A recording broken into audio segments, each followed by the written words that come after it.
my pleasure to invite a very special guest with us today. Tamara Podemski is an Anishinaabe/Ashkenazi multidisciplinary artist born and raised in Toronto. For the past 30 years, she's made a name for herself on stage and screen, amplifying underrepresented and marginalized voices. She's passionate about telling authentic stories about Indigenous women while fighting to correct the colonial narrative pervasive in film and television industry. Having grandparents who are both Holocaust survivors and residential school survivors, Tamara speaks openly about issues of intergenerational trauma, reconciliation, and inherited legacies of oppressed people. And I had the pleasure last year of speaking with Tamara and her sisters Jennifer and Sarah, who aren't able to be here with us today, but Tamara is here to share a bit of her story and what this idea of renewal means to her. So I'm going to invite Tamara to please come up and join me in the bima.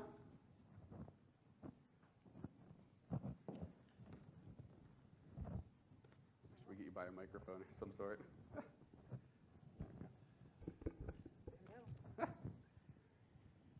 So as we begin, I was hoping maybe just share a little bit just about yourself and what it means to you to have these two different identities that you're balancing, your Jewish identity and your Indigenous identity, and how those play together. I think it's an awareness of the responsibility to use this life and make it meaningful. And I think because both my grandparents on either side always shared their stories of what they went through, and it was always a very open conversation of the oppression that they endured, what they survived, and then the life that they made after that. It is very hard to hear those stories and not realize that I have an opportunity to make something of this life if I did have the privilege to be born free in a country that I could speak freely, live my dreams, aspire to what I wanted, and also to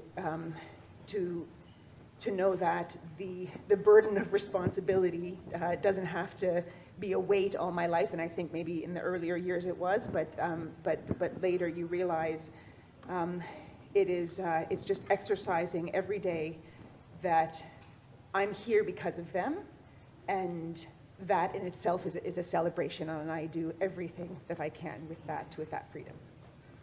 When we talked last, you spoke about the ways you've combined some of your different rituals from the Jewish side and your Indigenous side, and how you've brought some of them together. Would you mind sharing one of those stories with us this morning, an example of some way those have come together? Yeah, I guess the classic thing we do, for when we have Shabbat dinner, when we have any of our seders, our big family dinners, is we start off with a spirit plate. So in Anishinaabe culture, we everything we do brings us back to who we came from, the army of ancestors that surround us in everything that we do. And so before eating, before feasting, we always have a plate. You get the best parts of every part of the meal, and you can't be stingy. You really have to load it on. And see? And we make that offering, the plate. You put it outside, and that's always how we start our feast. And so before we do any of our brachot, it's this beautiful combination of our spirit plate and then our prayers. Oh.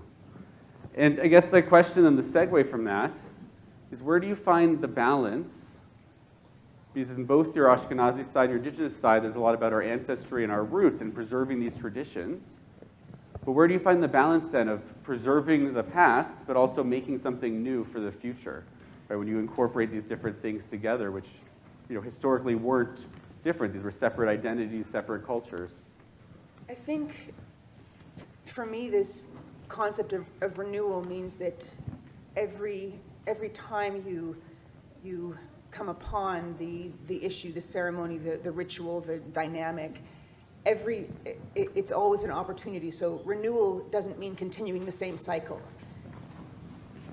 My grandfather, we just had his unveiling last week, and he is not here and did not create this beautiful life here in Canada with his family because he continued the same cycle. And after 7 camps, and after liberation in Bergen-Belsen, and after moving to Israel and starting his family and then moving to Canada, that is not from him doing the same thing over and over. I think what he had taught all of us was the adaptability, the way that he would meet each challenge, each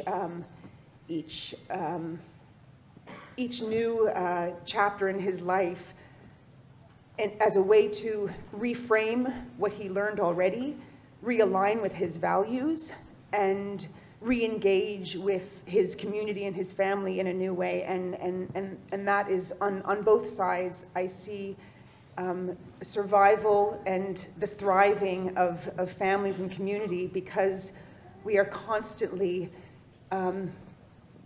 reframing and meeting the new challenges maybe in a new way, and we have a way to reflect on what didn't work last time. And especially if you are recovering from any trauma, we know that it's only through cycle breaking that we have a chance to meet the difficulty with a new heart, mind, and perspective. We talked a little bit about growing up in these two worlds, some of the issues that cause. I'm wondering if you could share a bit about that, your experience kind of living in the Jewish world and the Indigenous world with your other identity. Like the identity crisis? I think it was very confusing as a young person, especially when we felt like you're tag teaming, like you're in Jew mode and then you're in native mode, and that felt comfortable. But I realized that the integration of the self and of all these parts is the only way for sanity and also healing. For whatever reason, my father, who came from Israel, settled in Canada, and my mother, who is from Muscatine First Nation in Saskatchewan and made her way to Toronto, for whatever reason, these two people met and started a family. And no matter how complicated that is, they embedded in both of us that very strong identity of where they came from. So there was never any competition. I think in what was unique about our family, usually one culture trumps another. It's very hard to raise your children in a multicultural family, and I'm grateful to my dad and my mom who embedded us deeply in our cultures and where we came from. And that helped, that even though it was confusing, we knew who we were. And especially as young people, when you are grounded in that knowing of who you are, it does help move you through the craziness of growing up and making sense of the world. But really, I feel like integrating it has been my life's work. Now, in this time of reconciliation, this time of being invited into Jewish spaces to talk about the realities of genocide that happened here, it's almost as if, of course I was meant to be born into this confusing cultural, mixed heritage. And I take that very seriously. I do know that oppressed people understand other oppressed people, and so it makes sense that it should happen in a space like this, that people who might not have been aware of what was happening in this country and yet know their own stories of genocide and oppression might have hearts that are a little bit more open to those realities of what Canada is. I moved away just because I thought that I was making the thing ring. It was nothing to... Have you experienced, though, when you're in one place or the other, in a Jewish circle or an Indigenous space, that the other part of your identity isn't welcome? Have you ever experienced that? Yeah. I think we spoke about this in our other talk, where we grew up in a very left-leaning socialist youth movement called Hashomer Hatzair, and as far as we knew, we were as valid members as anyone else. And then when people found out that our mother wasn't Jewish, that became an issue. And I remember my dad offering us, you could just convert. You could just do the business, convert, and you can just stop all these comments. And we were quite young at the time, and it was really a ticket to just ease the pain of what not being included or judged was. And I'm grateful for that. I don't know if I was older, if I would have chosen that, but when I was younger, it made life much easier. And in the same way, I think we were within the Indigenous community. It was not so much that we weren't welcome because we were not fully Native. I think it was that because they didn't know we were Jewish, you were just exposed to some of the comments, that you would hear if you were flies in the wall in non-Jewish spaces, that is really surprising, and then it meant that we would have to speak up. And so for anyone who knows what it is to be in non-Jewish spaces and hear some of the ignorance, that is probably, and that also happened in Jewish spaces of ignorance of First Nations people. So I think that kind of like, you feel like a spy where you get exposed to it, and yet that's a really important wake-up call, because otherwise you think that everyone loves everyone, and that has only helped me to encourage that dialogue that I think people should be encouraged to have. My final question for you is, I think there are many people who think that in order to preserve a culture or to preserve a tradition, it has to be insulated totally from the outside world, right? There are people in the Jewish community who think that the only way to keep Judaism happening is to live in very secluded communities and not interact with the outside world at all in other cultures. And I imagine that in the Indigenous side that there's people that maybe feel similarly. So as someone who has, for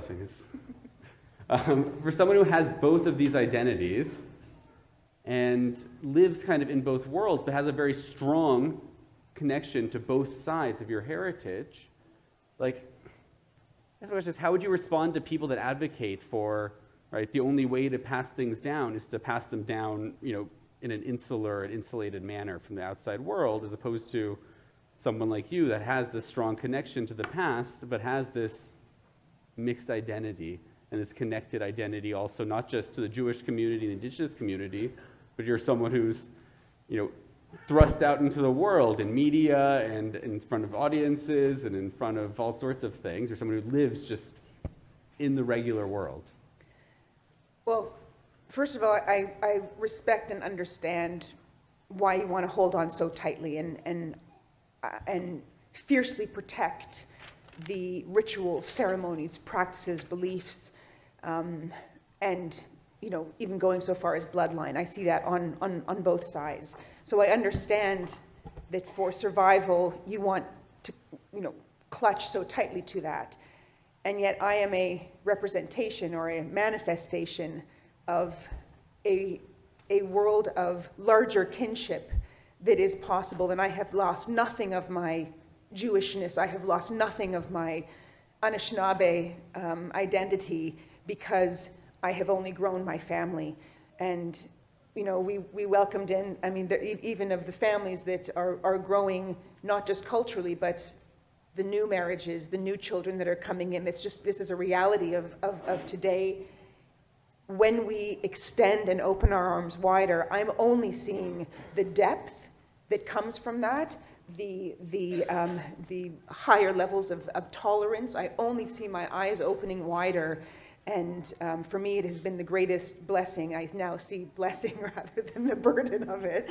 But if you know that it is not a threat, that your identity and your roots are so deeply embedded in your blood and your cells that nothing can threaten that, and you just instead celebrate where we come from and expand. And this is about adaptability, renewal. We are all here because those who came before us learned how to live in the new world, and even that is genetically encoded in all of us, that we are meant to grow. And I feel like my gift has been how big to grow, how much to include, how much to find the balance of all of it.